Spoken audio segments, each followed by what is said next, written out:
जय हिंद दोस्तों। पश्चिम बंगाल कुछ दिन पहले चुनाव को लेकर काफी चर्चा में था और इस बार पश्चिम बंगाल बॉर्डर को लेकर चर्चा में है। जो काम ममता बनर्जी 12 वर्षों में नहीं कर पाई, वो काम शुवेंदु अधिकारी सीएम बनने के 12 दिन के अंदर कर डाले। जो जमीन ममता बनर्जी 12 वर्षों से केंद्र सरकार को नहीं दे रही थी बॉर्डर की सुरक्षा के लिए, वो जमीन शुवेंदु अधिकारी 12 दिन में ही दे दिए। अमित शाह का कहना साफ है कि जब तक देश का बॉर्डर सुरक्षित नहीं रहेगा तब तक देश भी सुरक्षित नहीं रहेगा। सबसे पहले आप ये सुनिए कि अमित शाह क्या। सीमा सुरक्षा बल के कार्यक्रम में आया हूं, तब घुसपैठ पर भी बात करना चाहता हूं।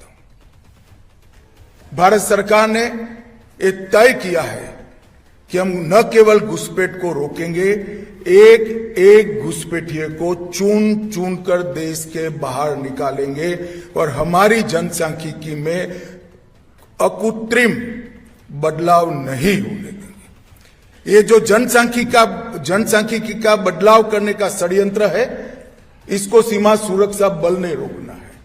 और आज मैं बड़ी शांति से, निश्चिंत मन से आपको कह रहा हूं कि अब त्रिपुरा, आसाम और पश्चिम बंगाल तीनों जगह ऐसी सरकारें हैं जो नीतिगत रूप से मानती है कि देश में घुसपैठ नहीं होनी चाहिए। अब सीमा सुरक्षा बल की जिम्मेदारी है कि हम न केवल सीमाओं की सुरक्षा करें, गांव के पटवारी के साथ हमारा संवाद होना चाहिए, गांव के थाने के साथ हमारा संवाद होना चाहिए, डिस्ट्रिक्ट के कलेक्टर के साथ, डीडीओ के साथ, डिस्ट्रिक्ट एसपी के साथ हमारा संवाद होना चाहिए।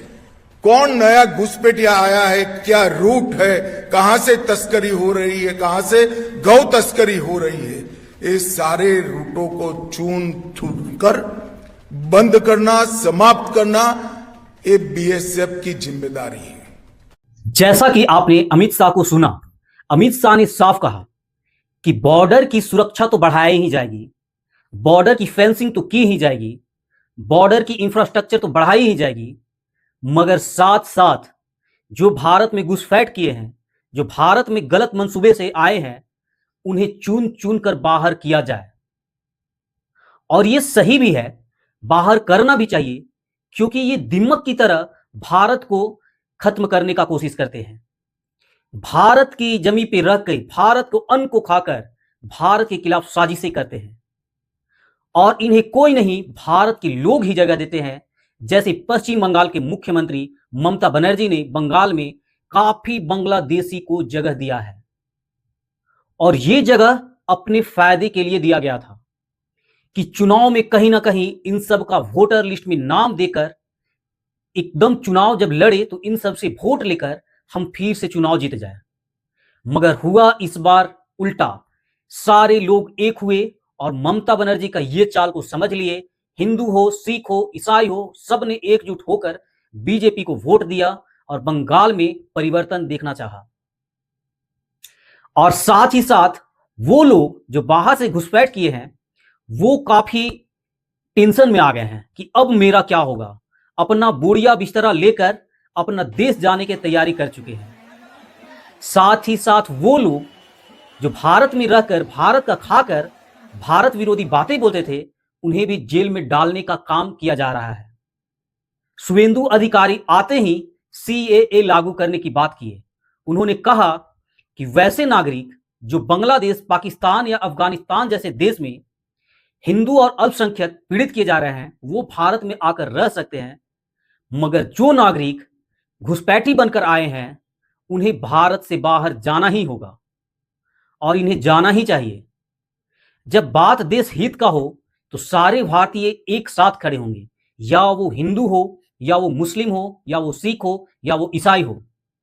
भारत में इतना पॉपुलेशन बढ़ गया है, भारत के लोग यहां नौकरी नहीं ले पा रहे हैं और यहां बांग्लादेशी को बुलाकर उन्हें खाना खिलाएं। वही बांग्लादेशी जो बांग्लादेश में हिंदू को सुरक्षित नहीं रहने देता है, उन्हें नंगा कर करके मारता है और भारत विरोधी, भारत को कुचलने का सपना देखता है। पाकिस्तान के साथ हाथ मिलाकर इंडिया को तबाह करने की सपना देखता है। बांग्लादेश के सरकार भी डरी हुई है, क्योंकि अभी भारत देश के मिलिट्री को बॉर्डर पे उतारा है और वहां पे युद्ध अभ्यास चल रहा है। बांग्लादेश भी सदमे में है कि भारत पता नहीं आगे कौन सा कदम उठाएगा। लेकिन जो भी है, भारत बहुत सही दिशा में जा रहा है बॉर्डर को लेकर। पश्चिम बंगाल के मुख्यमंत्री ममता बनर्जी को यह काम बहुत पहले ही कर देना चाहिए था, क्योंकि बॉर्डर के माध्यम से इतना तस्करी किया जाता है, ड्रग्स बेचा जाता है, डुप्लीकेट पैसा यूज किया जाता है, तरह तरह की गतिविधि को अंजाम दिया जाता है। लेकिन बॉर्डर पे जब सुरक्षा बढ़ा दिया जाएगा, जब फेंसिंग कर दिया जाएगा, जब ड्रोन से निगरानी किया जाएगा, तो कहीं ना कहीं भारत सुरक्षित महसूस करेगा।